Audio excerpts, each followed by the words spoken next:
Okay, I'm here sitting with Mr. Elliot Goldenthal, Oscar winner, Oscar-winning composer, and we're here sitting down talking about his newest work, The Tempest, with director Julie Taymor. But to start off things, I guess I'm sure you've been asked this all the time, but what got you started in music, and like how did you find music and get into the visual arts of music? Well, if music was a person, if music was an entity, it found me, you know. Mm-hmm. It found me because it took pity on me, realizing that that's the only thing I could do. Everything was I'm miserable at, you know, so I can't even drive a car.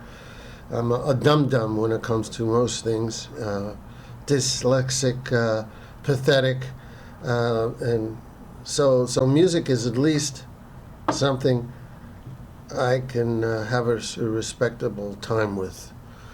In terms of visual aspect of that, in general, my personality gets attracted to narrative or dramatic forms.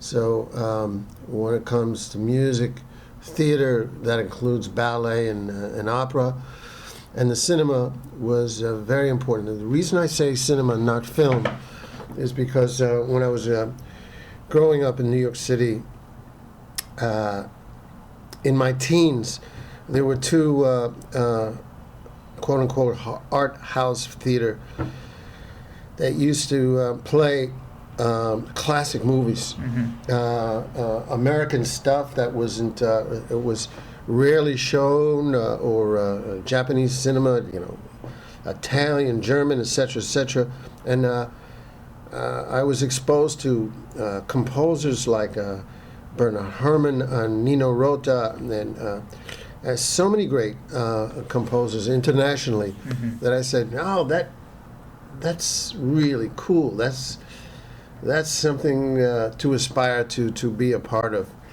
in one's professional life." And at what point, like, how old were you when this was all going on? In my teens, high school time, and you know, I just went to NYU Film School, put up a little message board, a message on the message board that I'll be willing to write music for free as long as I can pay musicians. So I did as many student films as possible, just to have a feeling for the language, have a feeling for the limitations, and get my feet wet at mm-hmm. that point. One thing led to another, and here I am. Right. That's and you do not only films but opera and ballet. And what are the major differences between scoring for, I guess, a live theatrical experience versus, you know, a film where you have pre-production, production, post-production, and where everything is kind of on the screen live, or on the stage live? Is there any, do you prefer that, or film? Do you love one more than the other? No, I like going from one to another because it keeps me on my toes. It breaks up feeling that you're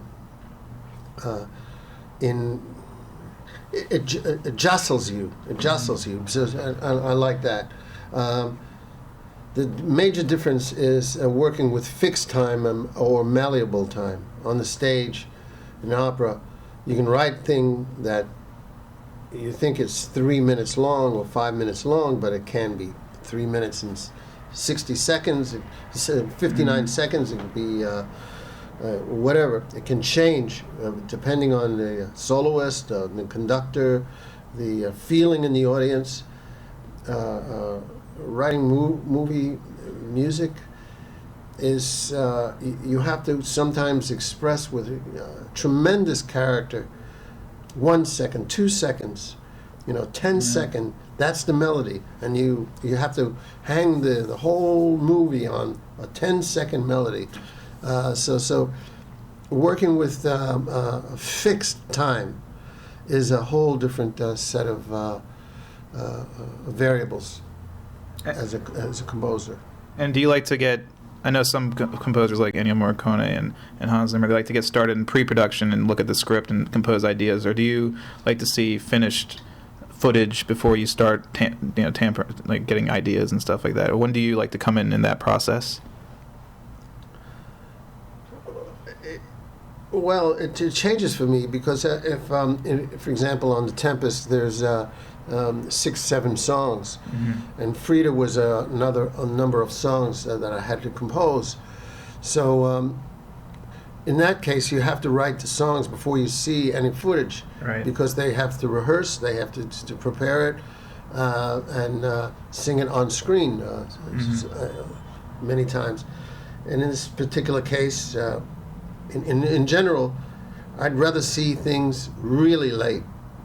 And if it's just composing, I'd rather see where the editor and the director at the studio sometimes have their tussles and back and forth and back and forth.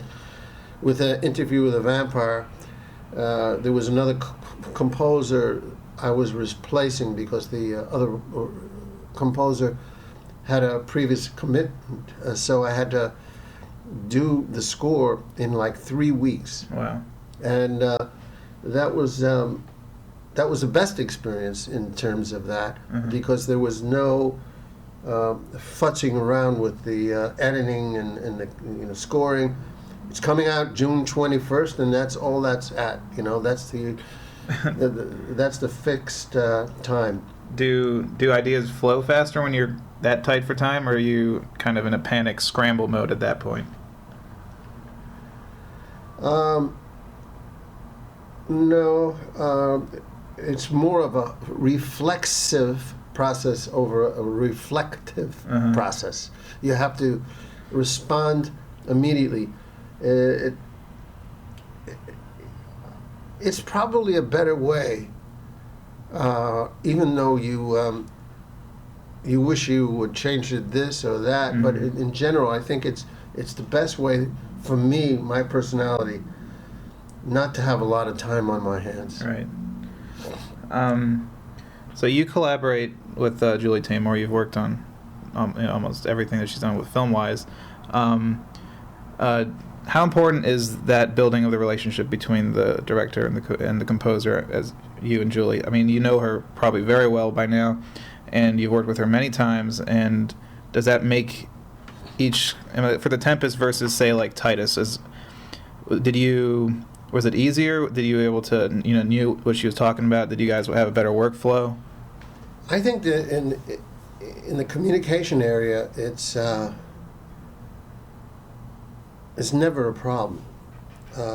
I did 5 movies with Neil Jordan, for example.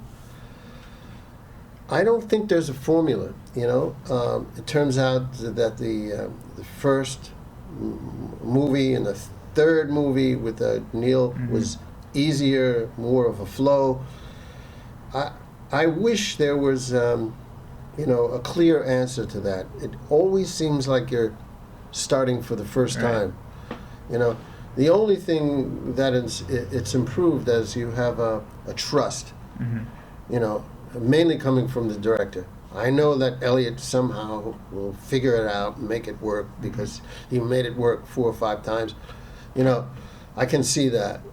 But it's eternally difficult. Every project you start up, it has its problems, thorny problems involved. I wish it got easier.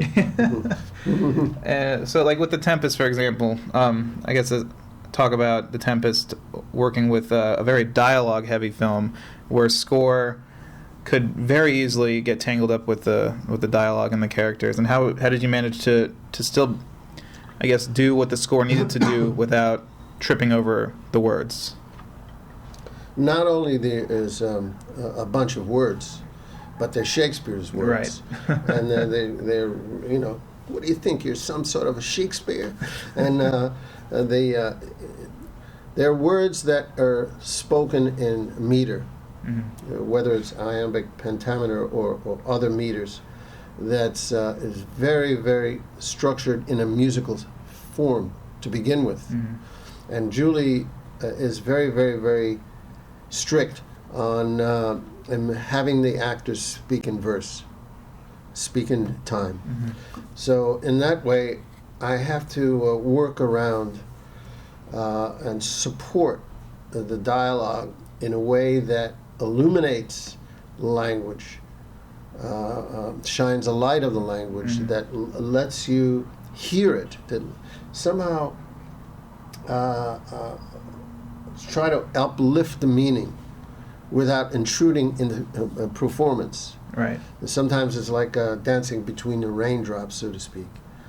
But yet try to establish a character, almost an atmosphere, like you walked into a room and it has a certain lighting and it has a certain feel, a certain feng shui.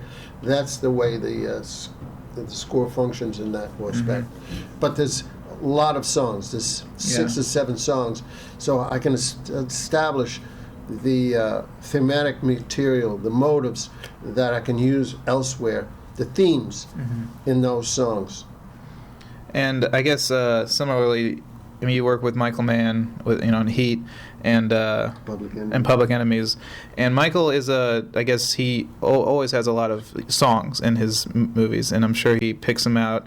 And how do you, I guess, make your score, which I always love with Heat and Public Enemies, your score works in that soundscape. It feels like the songs and the score work together to create the era or the time and the characters. And so how do you, I guess, just fit yourself between, all those songs that he picks out? Well, the most extreme case, which was with Julie on the last movie, Across the Universe, Across the Universe. where you have 32 Beatles songs, which myself and T-Bone Burnett and T. Skull rearranged, so to speak. There's no word for it, then stripping it down and starting anew. But in between all those 32 songs, I had to write nearly 40 minutes of score. Yeah. And that's like having a job being the second chef. One guy or one lady provides the meal, the other one is cleaning the palette between. So, it's two different functions. And on the Public Enemies and Heat, it was mainly providing the dramatic impetus behind the story. The songs kind of help you ride over the bumps. I'm the one that has to amplify the bumps.